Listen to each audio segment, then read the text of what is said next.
Ке се интензивираат активностите околу отворањето на планираните нови гранични премини, особено граничниот премин Клепало-Сандански. За ова, меѓу другото, вчера разговарале министрите за внатрешни работи на Македонија и Бугарија, Оливер Спасовски и Валентин Радев на средбата во Струмица. Отворањето на граничниот премин Клепало е нешто што граѓаните од двете држави го бараат со години.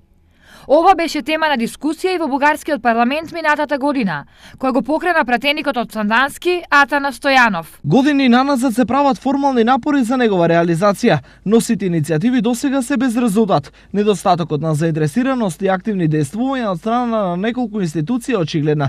Ова директно се одразува на економијата на југозападниот регион и на нормалните односи меѓу двете соседни држави. Пунктот е важен и од човечки и емоционален план. Браќа и сестри има од двете страни на границата. Рече тогаш Стојанов.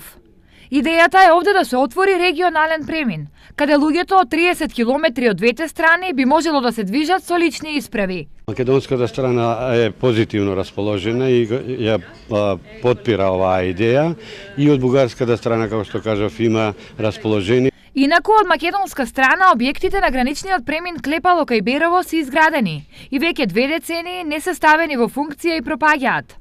А од бугарска страна треба да се изгради само патот од Клепало до село Микрево, во должина од 7,5 километри.